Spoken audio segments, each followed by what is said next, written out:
In order to make out a self-defense claim in a situation where someone loses their life, you pretty much have to put the defendant on the stand to have him tell his version of the story. Let's see how that worked out in the Valle case in Connecticut.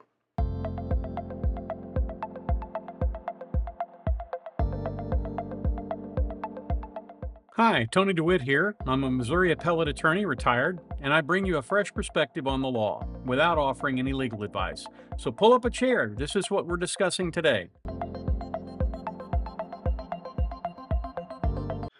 Now, what's important when you put somebody on the stand with regard to a murder, particularly, or a stabbing in this case, you have to establish, if you're going to claim self-defense, that there was a sudden, immediate threat, that you were in reasonable fear of your life, and that you had to act to defend yourself in order for that threat to go away. But there are a couple of ground rules first. First of all, you can't claim a sudden deadly threat if you are the aggressor. In other words, if you go into the situation spoiling for a fight. You also can't claim a self-defense if you have the opportunity to go away. In other words, if you can take yourself out of the threat and get clear of it, and you don't do that, or if you come back after you were clear of it, then again, from a legal point of view, you may not have a valid self-defense claim. That's why when I teach the legal portion of a concealed carry course, what I tell all of the people who are there is that, very much like a situation where you're trying to save someone who's drowning, when you try, what you're taught when you're trying to save drowning victims is a rule: reach, throw, row, and then go. So you reach for them. If you can't reach them, you throw something to them and pull them in. If you have a boat, you get in the boat and you row out and pick them up. And only in the situation where you can't do any of the other three do you jump in the water and go try and save them, because many times when you do that, you wind up drowning too. Well, self-defense is very similar in that if you have a situation where somebody is attacking you, the first thing you have to do is not go back. The first thing you have to do is, if you know somebody's spoiling for a fight, you avoid them. And the only fight you're going to ever win for sure is the one you don't get into. So if you're smart, you stay away from that. In this situation, there are so many hurdles. And I thought the defense attorney here did a really good job on direct examination, getting to the level of chaos and distress that he was in during this fight. And you could watch his testimony and tell that he was clearly distressed about all the things that were happening, about the way he was being attacked. You already had that knife when you'd been attacked on the lawn the first time? Yeah. Are you sure about that? Positive. You weren't upset that you had been attacked and went back to get that knife?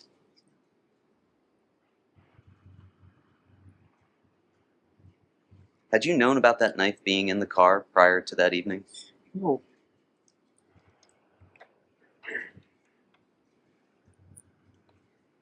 When you got back to that car, you didn't get back into the car, right? Why didn't you just go running off back down the street, back down Farmhouse Lane or down Laurel Glen towards Farmhouse? Well, I just couldn't live down. Why not? He was my best friend. Looked at him like his brother. What kind of man would I to just leave him there? Didn't stop them from doing anything. Were they still kicking you? Yeah. Was someone still on top of you? Yeah, there were so many people on top of me. Were you able to get up at that point? No. What happened next? I kept flailing my arm around, just trying to get him away from me.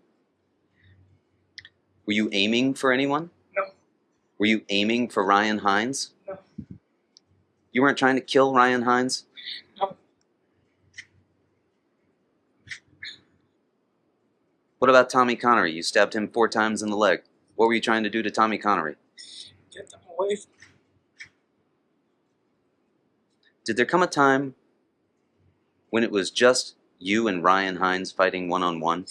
No. Did there come a time when Tommy Connery separated you from Ryan Hines and was just there with you one-on-one, standing up? No. Where were you the entire time you were flailing? How were you feeling while you were flailing around with that knife? More scared than before. Terrified. Just, it didn't make him stop even though I was flailing around a knife. And so that part of it was reasonably good. The problem for them is that anytime you put the witness on a stand, that witness is going to get cross-examined. And the prosecutor here was ready and loaded for bear. And this is some of what happened. So you were going over there to fight, correct? No. And when you got there, kids surrounded the car, right? Yes. And you indicated that on direct examination, there were rows of people, 10, then maybe 30, right? Yes. Jack was talking, Tyler was talking because kids had approached the car at that point. Yes. You indicated kids you knew were there because you texted them in the group chat, right? Never said that. You said that on direct examination, right? No. I said my window was up when all the kids came. When I recognized a few people, I put my window down. And who did you recognize? Ricky Fiola, Nikki DeJesus, and Aiden King. So you spoke to Aiden King when he came next to the car at that point, right? I spoke to all 3 of them. Right. And you told Aiden King at some point when it got aggressive that tell your friends to get away from the car. I'm going to break a bottle over somebody's head. No, I never said that. And there were a few kids shouting at Jack at some point, right? Yes. And it became aggressive, according to you? Yes. But at first it was a peaceful conversation, right? According to you? Peaceful? Mine was, And yes. it got aggressive? Yes. But you didn't see anybody throw anything at that point, right? No. And then you indicated on direct examination you couldn't see anybody outside. So you only saw the 3 people you knew. Aiden, Ricky, and who was the third? Nikki DeJesus. So Nikki, Aiden, and Ricky you saw. That's it. Yes. You couldn't hear any threats, right? I heard them screaming, but But you couldn't hear any threats, right? I couldn't make out what they were saying. And at some point you indicated on direct examination people were hitting the car on all sides, right? Yeah, before that happened, somebody punched Jack in the face. I'm going to move to strike as non-responsive. Sustained. Court's going to strike the witness's response after, yeah. Okay, so the rest of that response, please strike from your notebooks. You took notes on it. It's not to be considered of it. Okay. So you indicated on direct examination people hitting the car on all sides, correct? Yes. And all I heard was banging, right? Yes. Didn't hear glass shattering, right? No, I don't think so. And the car began to rock, right? Yes. You indicated on direct examination you were panicking, right? Yes. This was never like anything you've been through before, right? This was scary, right? Yes. And at that point you couldn't get out, right? You said that on direct There was no way to get out, no. because there were so many people, right? Yes. And at some point you thought to yourself, this is not a good idea, right? To be here. I just remember being scared. My girlfriend was crying. And I remember telling Jack to drive. To drive, right? So Jack drove down the street, right? Yes. And when Jack drove down the street, at some point he stopped, right? Yes. At some point, was Jack driving up and down the street? You remember Jack driving up and down the street? I don't remember that, no. You don't remember that? Could have happened, but you don't remember? Yeah, no, I don't remember When you that. interview somebody after a traumatic event, you often have the situation where they will tell you that time slows down while they're in this event and that they're really having trouble figuring out what the timeline is or was. Things tend to mash together. Memories get compressed and sometimes they get expanded. there is, particularly in a fight or flight response, there is a lot of material that comes into the brain, and the brain is working off of essentially muscle memory at that point, trying to revert to its basic survival mode and get out of a situation that it feels threatened in. And that's pretty much what he described on direct, and it's also what he's describing on cross-examination when the prosecutor lets him. But you'll notice the questions are not exactly seeking the truth here. What they're seeking is a response that the prosecutor demands, and that is the prosecutor testifying through the witness here, which again is allowed on cross-examination. So when you spoke to Ricky, not what he said, but during your conversation, pretty much said you should not be here, you should leave, right? No. So he actually said you should stay? He was talking bad about Tyler Rich. Right. And then he said you guys should probably just leave, right? No, he never said that. He never said that. He said probably you should just hang out in the corner and, figure it out, right? I can tell you what he said. Well, I don't want to know what he said. But the reality is, the conversation you had with Ricky Fiola was, hey, I was really messed up that he sprayed you with WD-40, but look, there's a lot of us, and there's only a few of you guys, it's not smart, you probably should just... Are you saying that conversation didn't happen? That's not what he said. And what the prosecutor is setting up here is the fact that he had an opportunity to leave and he didn't take it. Instead, he resorted to violence. And that comes in the next couple of segments. You don't know how long it was. But you lost consciousness at some point during that whole altercation, right? And you don't know how long you lost consciousness for. And at some point when you regained consciousness, you took the knife out of your pocket, right? Yeah. Now when the knife was in your pocket, it was closed, right? So you had to take the knife out of your pocket, right? Your right pocket. You had to open the knife, right? My other hand was covering my head. But you're not surrounded at that point, right? At that point, no. No. But you go back in and Tyler's already pushed out into the street, right? The video, I'm on my way back as you... But Tyler is no longer engaged in the fight, right? I don't remember. You don't remember that. So you just blacked out and ran right back into the fold. That's your testimony today? Being on the yard, and it was just like a shoe horse of people. A shoe horse, but not a circle. You were not encircled, right? Like, was there anybody behind me? Right. There was nobody behind you. I don't know. I don't think so. Right. So you could have, if you chose to, but you did not. You could have left. You could have retreated, right? Oh. So you could not have left because there were people around you? Yes. So you just said that there was a semicircle of people on the yard. Now you're saying that you were surrounded. It was like this. So semicircle, right? Yeah. Not a circle. A circle goes like this, right? Yeah, I wasn't going to turn my back to that many people. You weren't going to... I'd move to strike as non-responsive, Your Honor. I'm going to allow the Boston. The judge made a good ruling there in allowing that testimony to stand, because what the prosecutor is doing is he's not letting him answer the questions. He wants only a yes or no response, and sometimes those explanations need to be made.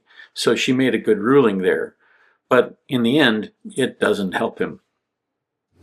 You turn, right, to run back to the car, right? Yeah. But when you're turning to run back to the car, you see Jimmy McGrath and you stab him in the chest, correct? No. I would never do Have you seen the autopsy photos, sir? this. Did you see where his injuries happened? In his upper left chest? Are you saying you did not stab Jimmy McGrath in the heart? I didn't plan. Move to strike is non-responsive. Total strike, everything after. I'm not sure we got a response, so I will strike the response. Isn't it true? You just testified that I didn't want to turn my back on these people, right? Yes. But you turned your back on these people when you were trying to get out of there, right? I was facing backwards. You were facing back, so you're facing the group. And are you backing up like this? No, I was standing there. Right. You're not backing up, right? Got hit. Right. You're not backing up. And as a matter of fact, this is Jimmy McGrath on the left here, right? Yes. And he doesn't have a weapon on, does he? Not And he's not engaging you, is he? stepping forward. He's stepping forward? They all stepped forward. But he doesn't have a weapon on him, does he? Not that I saw, no.